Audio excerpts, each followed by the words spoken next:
हो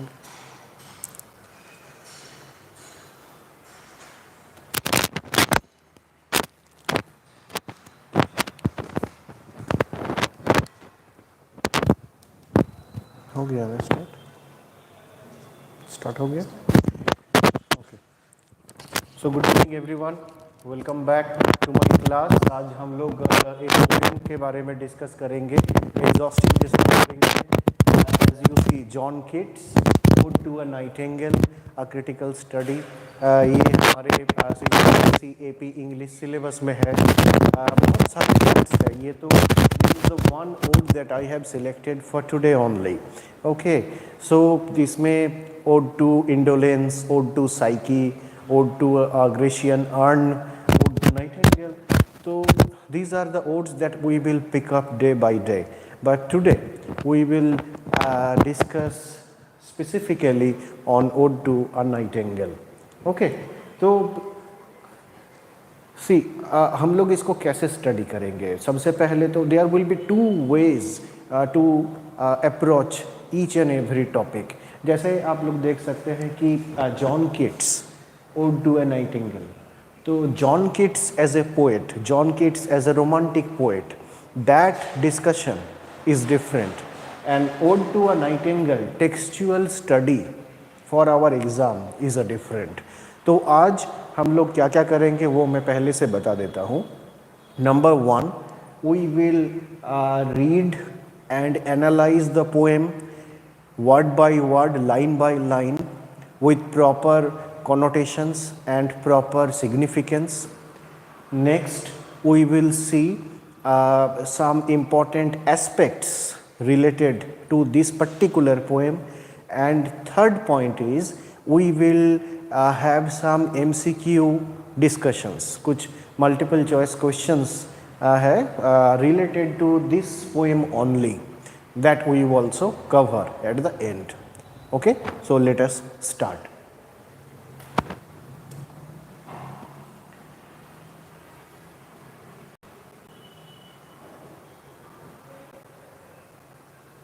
If you can see that, then it is well and good. Otherwise you can also open the poem from your book or even from your other e-sources. Okay, so I am directly starting the poem, right? My heart aches and a drowsy numbness pains my sense, as though of hemlock I had drunk or emptied some dull opiate to the drains. So here what is happening at the very beginning of the poem, the poet is suffering from pain. Now what kind of pain he is going through here? Number one, he is suffering from tuberculosis. Physically he is suffering from TB. Second point, he recently has lost his younger brother Tom Keats. Third point, when he was writing this poem at this time, what was going on? The failure of French Revolution. We know that French Revolution there are three promises, right? You remember, number one is liberty, equality and fraternity, third one. But these promises of liberty, equality and fraternity proved false, and people got disillusioned. People understood, no, there was no such thing that is happening. So that's why we can see the poet is unburdening, the poet is unloading his emotion, his his emotion, that my heart aches and a drowsy numbness pains my sense. He is suffering physically, as though of hemlock I had drunk. जैसा लग रहा है कि I had drunk hemlock. Hemlock is a kind of a herb, is a kind of poisonous herb. What is hemlock? It is a kind of poisonous herb which creates a narcotic effect, intoxicating effect in the mind and the body. Or emptied some dull opiate to the drains. 1 minute passed and lithe words had sunk. You know, generally when he tries to say that as if I had drunk hemlock, the poisonous herb, and he is not able to recollect what he is doing, what he is thinking. जैसा लग रहा है कि and Lethe words had sung. Lethe is a mythical river, okay, and this river symbolizes forgetfulness. Okay, this river symbolizes forgetfulness. You will forget everything. Okay, so he thinks that as if Lethe river has sunk into the mind of the poet. That's why he forgot everything of this world. So there can be a question from this word Lethe. What is Lethe? It is a mythical river which symbolizes forgetfulness or oblivion. It is not through envy of thy happy lot. Now he shifts his concern to different aspect that we will see here. It is not through envy of thy happy lot. So here poet says, I am not envy of your happiness. Okay, now who is thy happy lot? Whose happy lot? Whose happiness the poet is focusing on? The poet is focusing on the happiness of the nightingale, the bird. Okay, nightingale, the bird. So he sees a bird, a sing-song bird, nightingale, who sings so beautiful. So the poet again says, it is not through envy of thy happy lot. I am not envious of your happiness, but being too happy in thine happiness. Rather, I am really happy to see your happiness, and I want to come to you, and I want to come to the world of yours. That he will say more in the coming lines, that thou, that you, nightingale, light-winged dryad of the trees, in some melodious plot of beechen green. So you are perching on some corner of the tree and pouring out the sonorous music, the heart-throbbing song. Dryad of the trees, in some melodious plot, in some melodious tune, your song really is soothing to the ears. Of beechen green, beechen green refers to the greenery, the pastoral ambience, and shadows numberless, singest of summer in full-throated ease. So in the time of summer, so we can see at which particular season the poem is set. So it is set in the season of summer, when the nightingale sings out the sonorous, melodious music of happiness. Now coming to the next stanza. Oh, for a draught of vintage that hath been cooled a long age in the deep delved earth, testing of flora and the country green. So here the poet has reached to the world of nightingale through his imagination. We were discussing in the previous classes that what is the prime objective of romantic poetry? Imagination, subjective experience. Okay, in the previous class we were discussing modern poetry through that essay, Tradition and the Individual Talent by T.S. Eliot. That has a different story that we discussed. But today our concern is on the romantic poetry, and the concern of romantic poetry is imagination, emotion, subjective experience, not objective, subjective experience. So testing of flora and the country green, dance and provencal song and sunburnt mirth. So these are the elements of happiness, these are the aspects of happiness that the poet visualizes in the world of nightingale, which is absent in his life. This life is full of complexities. Okay, he will again describe these things in a more precise way. Oh, for a beaker full of the warm south, Oh, for a beaker full of the warm south, full of the true, the blushful Hippocrene.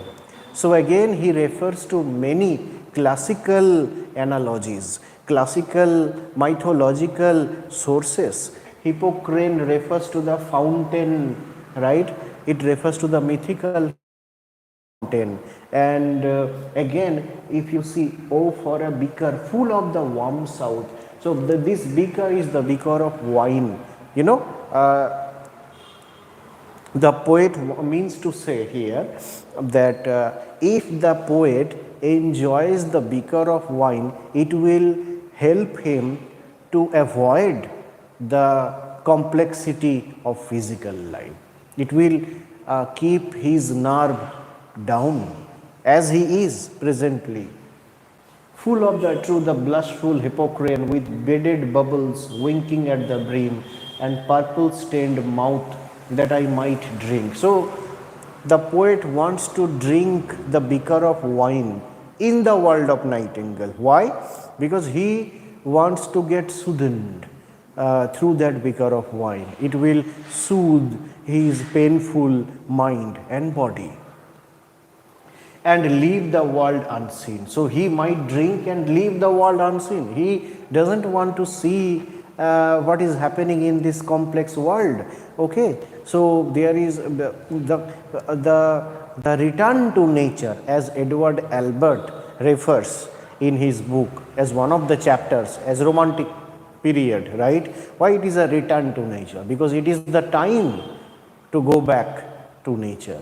Okay, so this element became very relevant in the romantic tradition, in the romantic poetry, and it becomes one of the important features, important traits in romantic poetry, like we say escapism.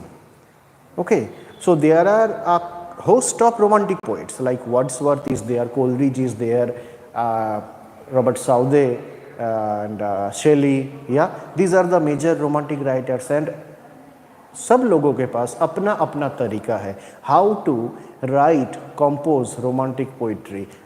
Most of them made use of this element escapism.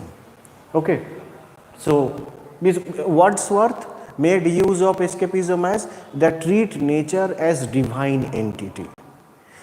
Keats has this escapism. He escapes from this physical world to the world of Nightingale, symbolizing happiness.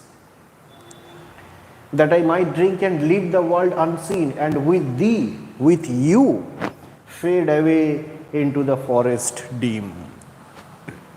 So the poet wants to go away from this physical existence and find himself in the world of Nightingale. आगे बढ़ते हैं. Fade far away, dissolve and quite forget. So the poet has already reached through his mind, through his imagination. So the poet has already reached in the world of Nightingale. He has gone far away from this physical society, physical world, and dissolve and quite forget what thou among the leaves hast never known, the weariness, the fever and the fret here. So if we see this line is very important for our exam. ये line उठा के पूछा जा सकता है कि what does this line symbol, and there will be 4 options and you have to take the correct one. So the weariness, the fever and the fret here. So people are suffering from crisis, the fever and fret. People are not happy. People are suffering in all walks of life, because there is the failure of French Revolution. There are many societal chaos. People only focus on the physical, materialistic aspects of life. So that's why there is a call to return to nature, go back to nature. Okay, so he doesn't want to live in the world where there is only the weariness, fever and fret here, where men sit and hear each other groaning Groaning matlab crying in pain.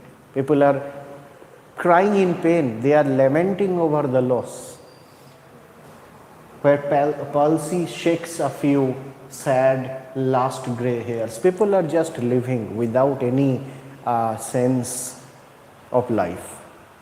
So he wants to go away from this kind of what should I say? कैसा मतलब in this kind of physical complexity, where youth grows pale and spectre thin and dies.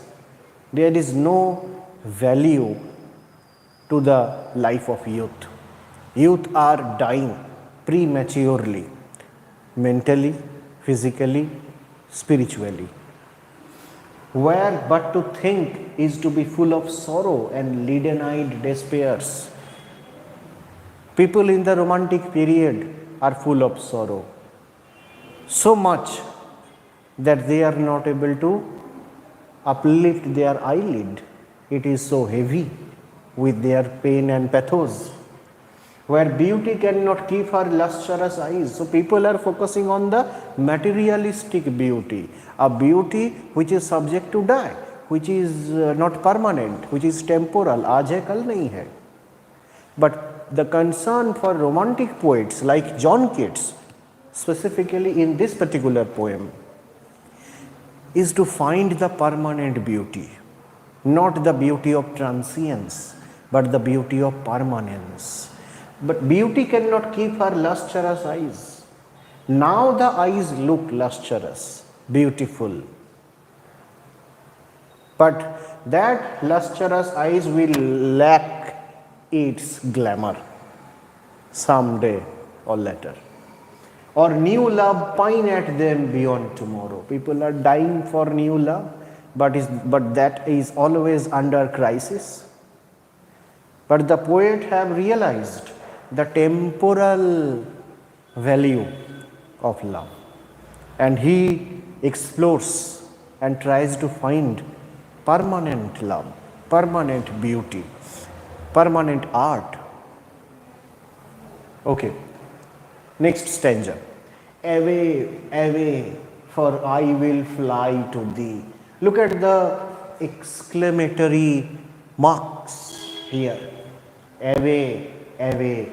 Why? If the poem was, if there are two times away, away is written. Why two times is written? Why it is written twice? Away, away, for I will fly to thee. So there are two times this word away, away. It expresses that it says that he is far away from the world of physical world, and he has reached to the world of Nightingale. Why he wants to live in the world of Nightingale? Because this world is full of happiness, right? This world is full of peace, love, beauty, and all these are permanent, not temporal. For I will fly to thee. Look at the use of the expression fly. So how the poet will fly? It's not practical. So how he will fly? He has given the reason in the next line. Not charioted by Bacchus and his parts. Bacchus is the goddess of wine. There was a previous reference, a beaker of wine, and the second reference, similar, synonymous reference, Bacchus, goddess of wine. Not charioted by Bacchus and his parts. That's a mythical reference, how Bacchus and his parts, through his chariot, they fly in a mythical level. But here, the poet says, no, I will not fly by Bacchus and his parts, rather, but on the viewless wings of poesy. Poesy means poetry. Before I explain it more, Bacchus से question आ सकता है, who is Bacchus? Bacchus is the goddess of wine. There is a mythical reference. Now, but on the viewless wings of poesy, this is very, very important. This line strikes the keynote of this poem. Okay? But on the viewless wings of poesy, through writing poetry, through composing poetry, I will fly to the world of Nightingale. Okay? So, viewless wings. The wings are viewless, means the wings are invisible. And wings of what? Wings of imagination. He talks about imaginative flight, subjective experience.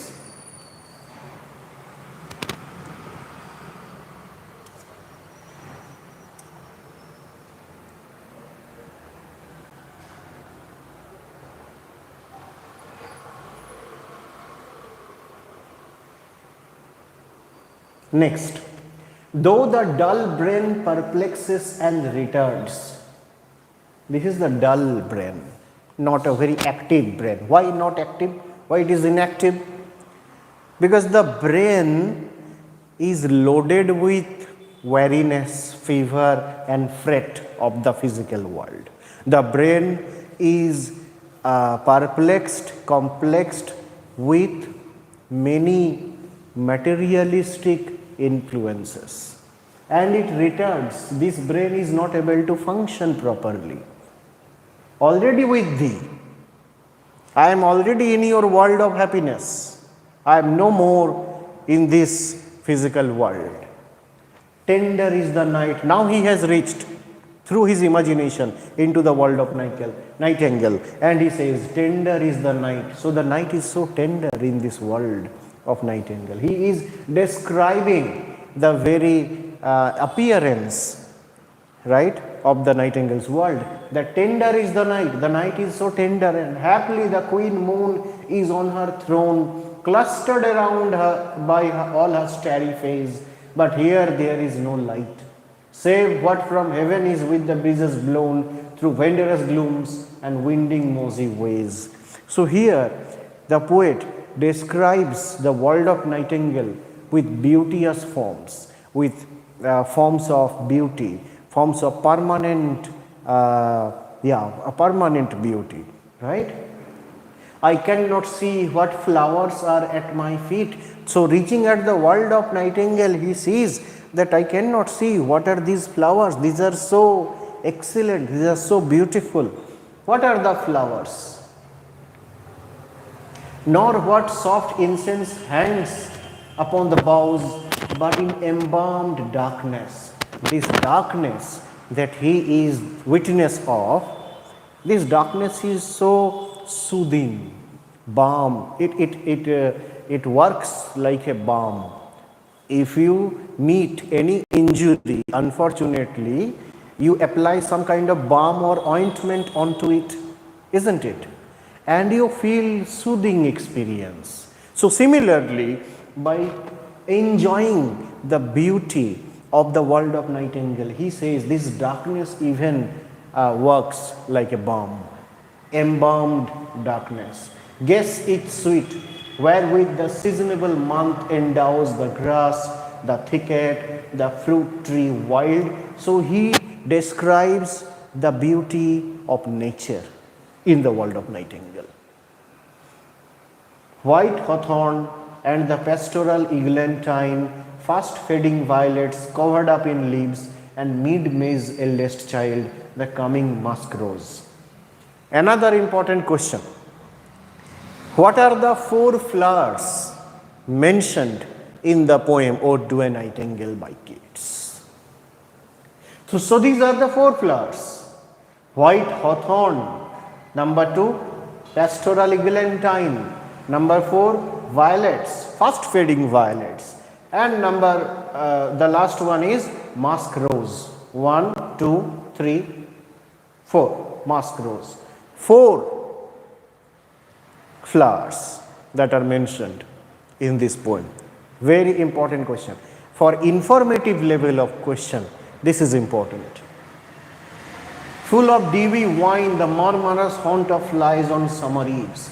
So you can see the enjoyment of beauty, of nature, of wine, of intoxication, of permanence, unlike the temporal value of physical life. Now, darkling I listen. So darkling, what do you mean by this word darkling? Darkling means in the dark. Darkling is the poetic form of in the dark or darkness. So darkling I listen, matlab I listen in the dark, and for many times, I have been half in love with easeful death. Okay, I have been half in love with easeful death. The poet is ready to accept even death because he feels so happy and he is under narcotic effect in his mind. He is not able to feel the sense, as he mentioned in the very first line, my heart aches and a drowsy numbness pains my sense. So he is under numbness. So that's why he is not able to feel his pain, and that makes him feel, I am ready even to face death. Now he feels death as easeful, not painful. Called him soft names in many amused rhyme, to take into the air my quiet breathe. Now more than ever seems it rich to die. It's so comfortable to die. It's so easeful, so graceful to die in this world of Nightingale. To seize upon the midnight with no pain. Now here I feel no pain at all, because this world is something where there is no weariness, no fever, no fret. It is full of peace. While thou art pouring forth, you are giving, you are unloading thy soul, your soul. So to whom the poet refers? The poet refers to the song of the nightingale. Thy soul means the song of the nightingale, the sonorous song of the nightingale. Thy soul abroad in such an ecstasy. Your song made me feel ecstatic, ecstasy, more than excitement. Excitement, one level more, ecstasy. Okay? Ecstasy is a kind of sublime effect.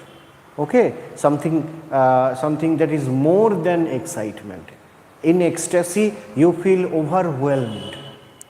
Still wouldst thou sing, and I have ears in vain, to thy high requiem become a sword. So the song that you are pouring out, giving out, is a song of happiness, song of life. Thou wast not born for death, immortal bird.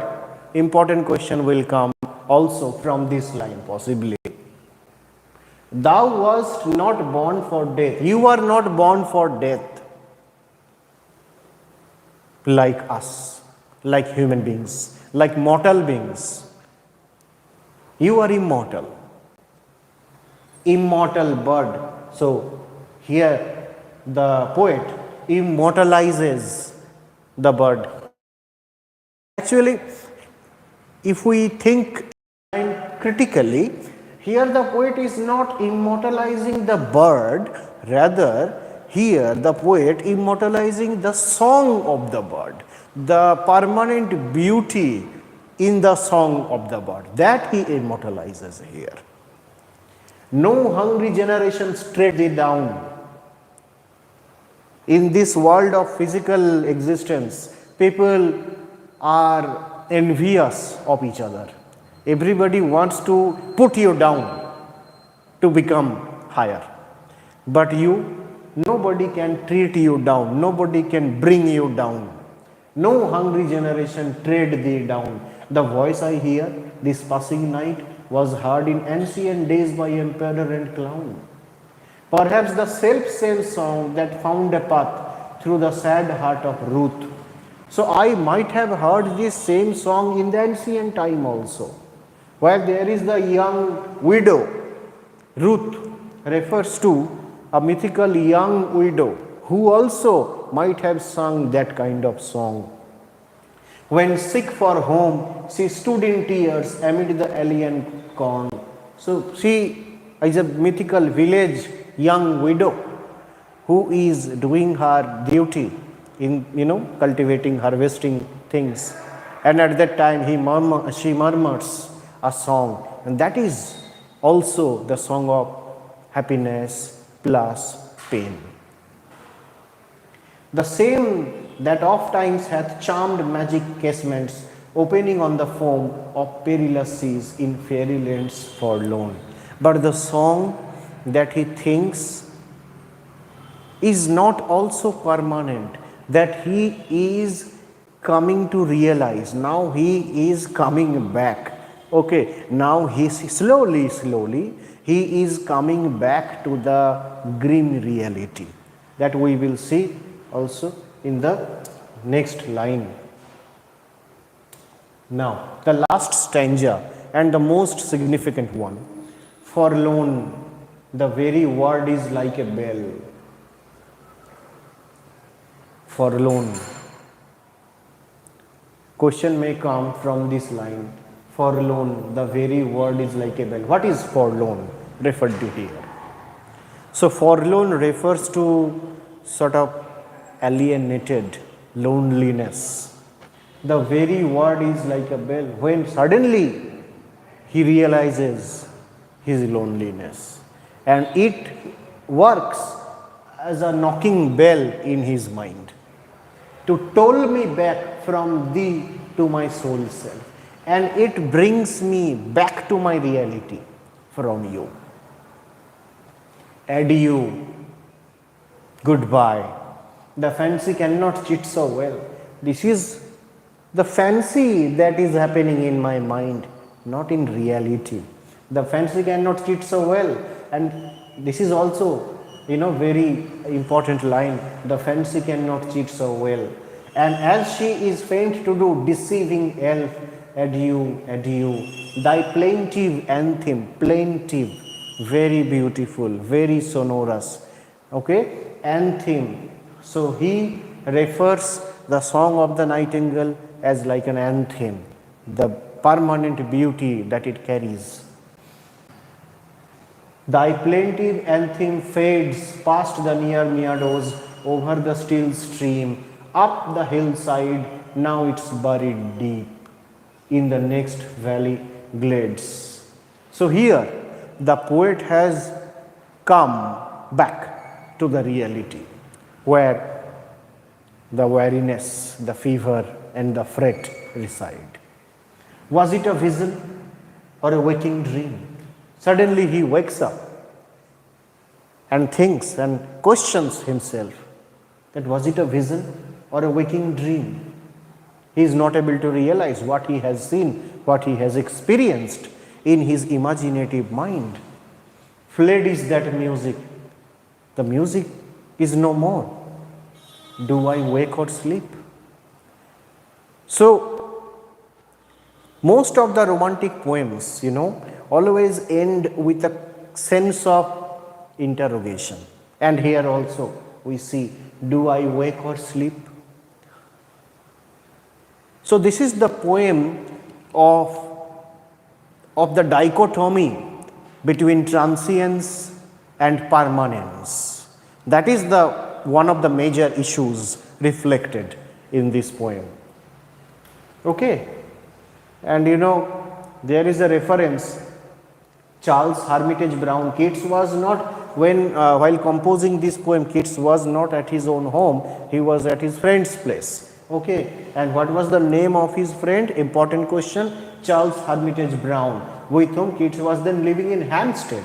Okay, and in the spring of 1819, a nightingale had built her nest near my house. So he describes what happened when Keats composed this particular poem. Right.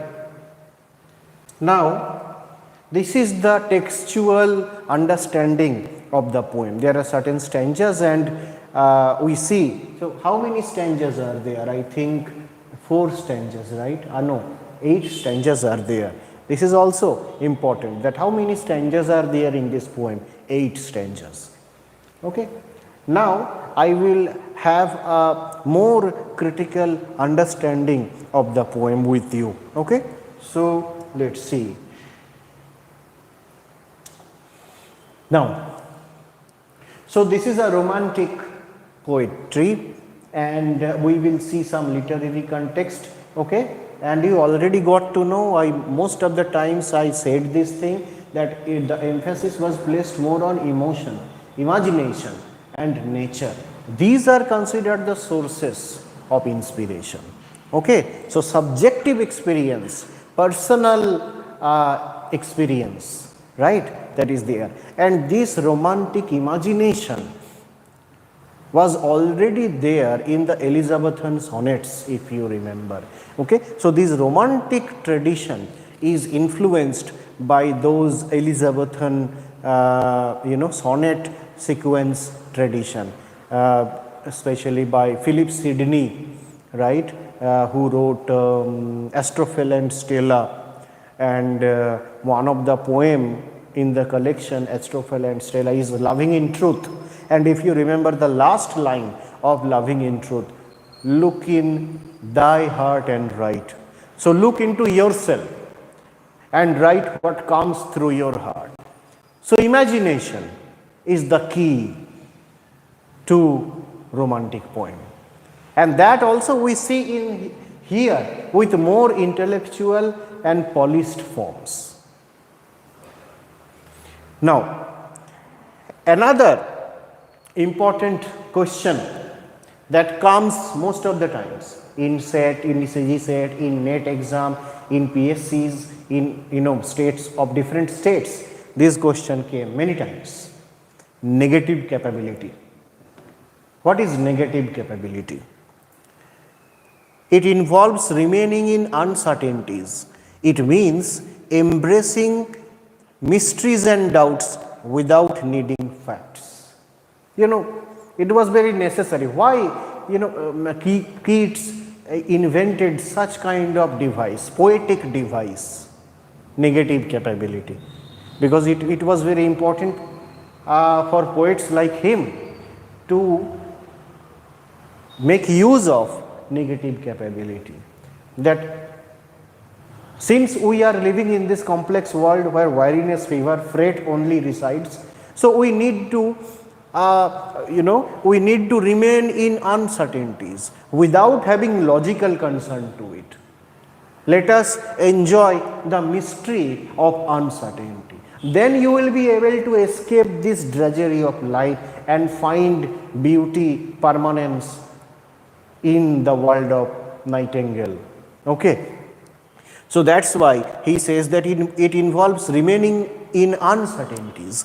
It means embracing mysteries and doubts without needing facts. Okay. So, he coined the term negative capability in a letter to his brother George and Tom. Tom Keats, who died Tom, in 1817 he wrote this letter. So, important question, when this word negative, when this word Keats coined. So, in the very letter, while writing to his brother George and Tom, in that letter he coined this word negative capability, and he, inspired by Shakespeare's work also, he describes it as being in uncertainties, mysteries, doubts, without any irritable reaching after fact and reason. Don't run after logic and rationality.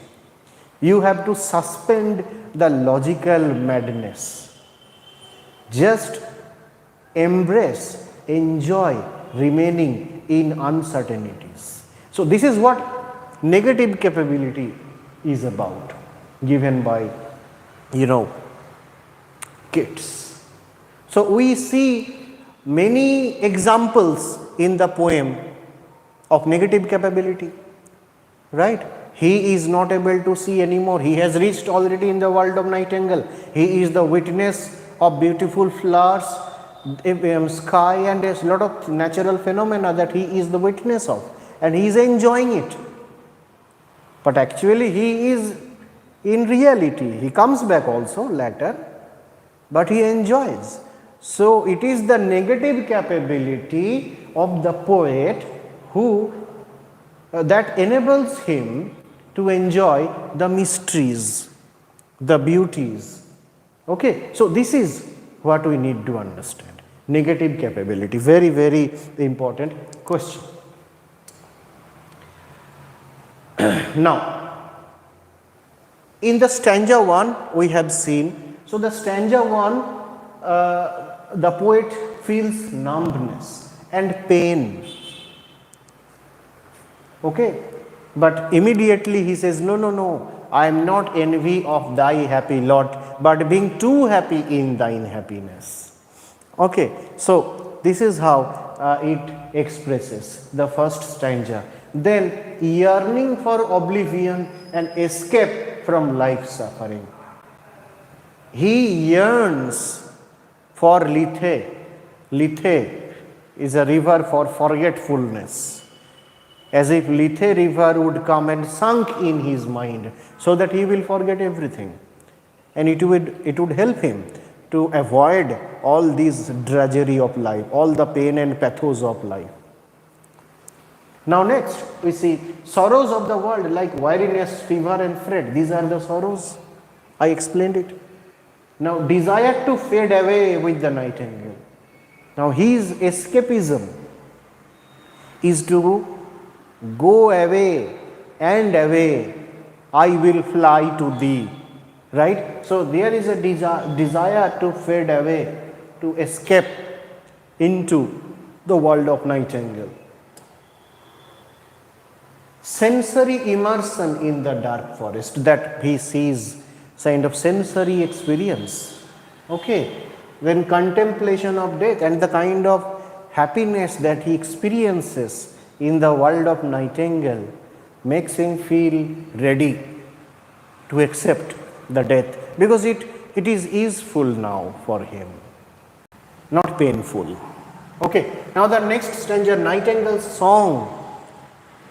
No hungry generation tread thee down, you immortal bird. So the poet finds immortality, which is not transient, which is permanent. Okay, permanent beauty, the permanent art. Okay, so these are the major points that we need to remember. Now the last stanza that we see, return to reality, how he is dashed back into reality and questioning imagination. It was imagination? Do I wake or sleep? Was it a waking dream? So he questions and the poem ends. Now answer is up to you, that we have to identify. Okay. Now what are the key themes? Theme related भी question हो सकता है कि what are the key themes, what are the major thematic issues of the poem, and there can be given 4 options and we have to select. So like similarly we see mortality, human's life fleeting nature is contrasted with art. He finds art something as permanent, not temporal, unlike human's life. Human's life is not permanent, art is permanent. Immortality, the eternal quality of nature is discussed. Okay, so there is eternal quality of nature, of beauty, of love, of song, of everything, of every natural phenomena. Okay, so again death is explored as both a temptation and a fear. Imagination can transcend limitations but can deceive. So see how John Keats is being critical at the very end of the poem.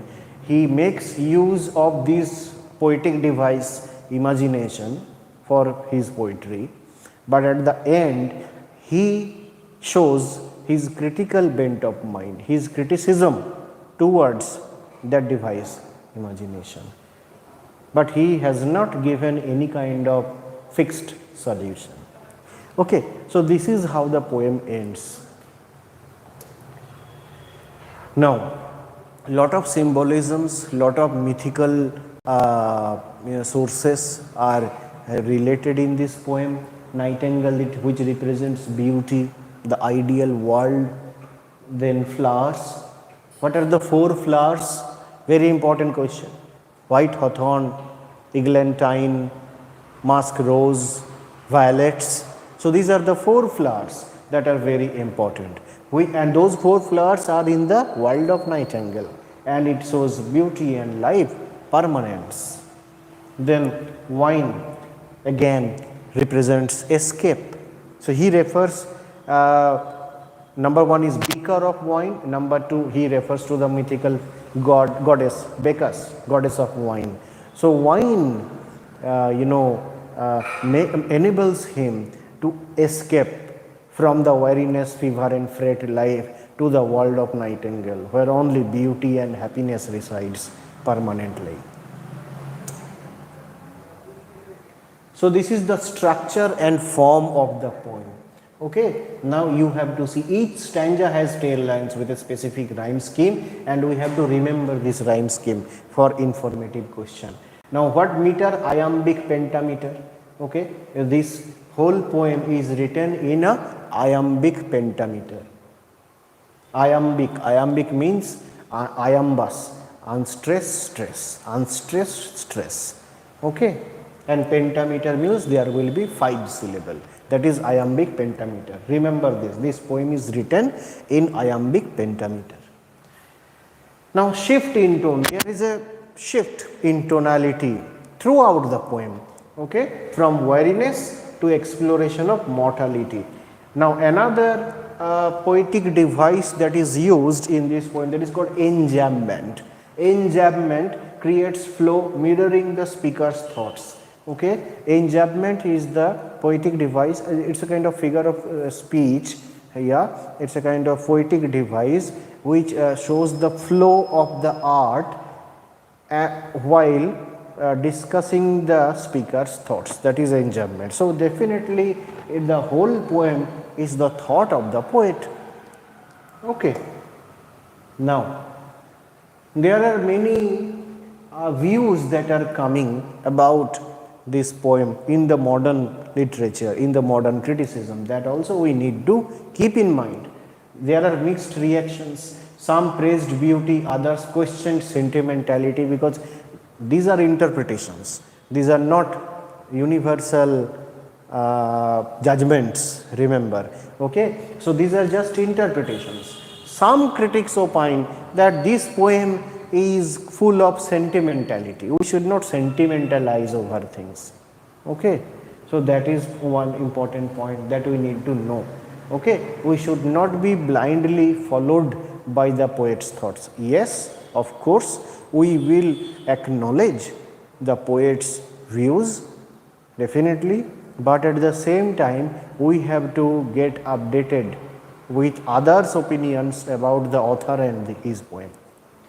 Now, in one of Keats' most beloved poems, most important, most anthologized poems, in most of the BA, MA syllabus, we find these poems throughout Indian academia, right? Very important poem, and it resonates across generations. Clear? Now, I have prepared 50 MCQs that would be helpful for us to understand. Okay? सो आप लोग भी देखो इसको, ठीक है. इसका answer तो यहाँ पे दिया नहीं है. I will read out and we will do 50 MCQs and that would be end of this class today. ठीक है. तो पहला क्वेश्चन क्या है? In ode to a nightingale what emotion does the speaker initially express? पहले what emotion does the speaker initially express? That is joy, fear, envy, anger. It is joy. एक confusion हो सकता है कि envy, but in the poem he says कि it is not envy of thy happy lot, but being too happy in thine happiness. So he is joyful listening to the song of the nightingale. Next, What does the nightingale symbolize in this poem? Death, eternal beauty and art, romantic love, nature's cruelty. So eternal beauty and art, है ना? फिर the speaker wishes to escape his sorrows by drinking wine, writing poetry, sleeping, traveling. क्या होगा? The speaker wishes to escape his sorrows by A or B, drinking wine or writing poetry. Writing poetry. Which mythological figure is mentioned in the poem as a symbol of poetic inspiration? Apollo, Bacchus, Venus, Hermes. Bacchus, goddess of wine. What is the speaker's reaction to the nightingale song at the beginning of the poem? He feels drowsy and numb.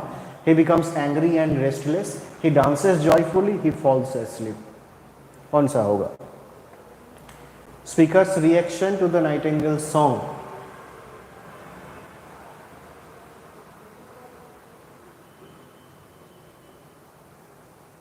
He dances joyfully? No. He feels drowsy and numb? It is up to you to find the right answer. Okay? कुछ questions मैं आप लोगों के ऊपर छोड़ दूंगा, आप लोग भी इसको ढूंढो. The speaker describes his heart as aching due to unrequited love, the beauty of the nightingale song, physical illness, a lost friendship. So, the speaker describes his heart as aching due to the beauty of the nightingale song. What does the speaker wish to fade away with stanza 2? A nightingale, drought of vintage, the moonlight. So the speaker wishes to fade away with the nightingale.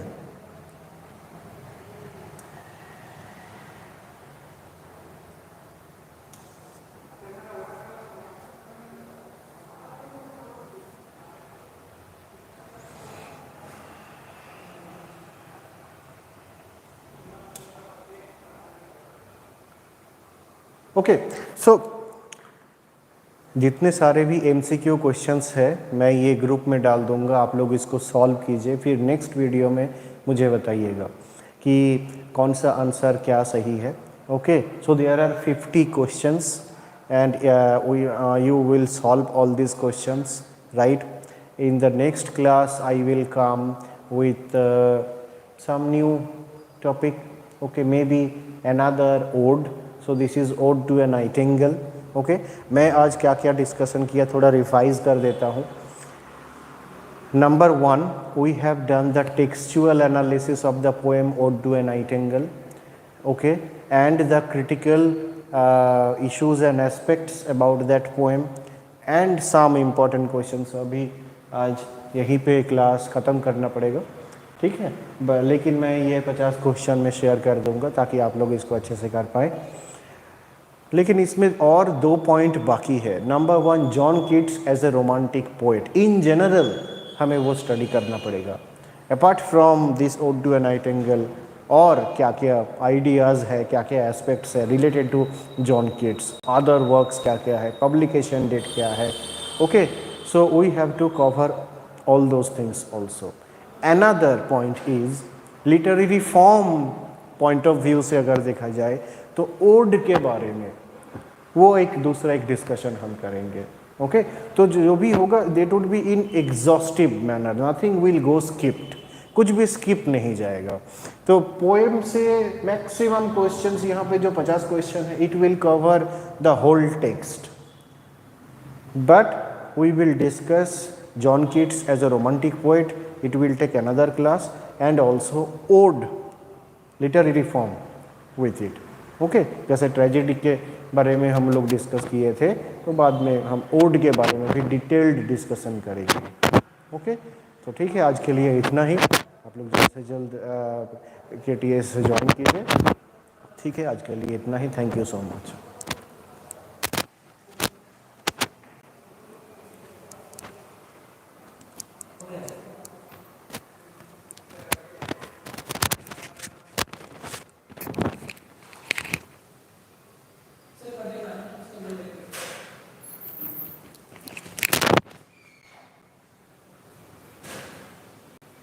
principal.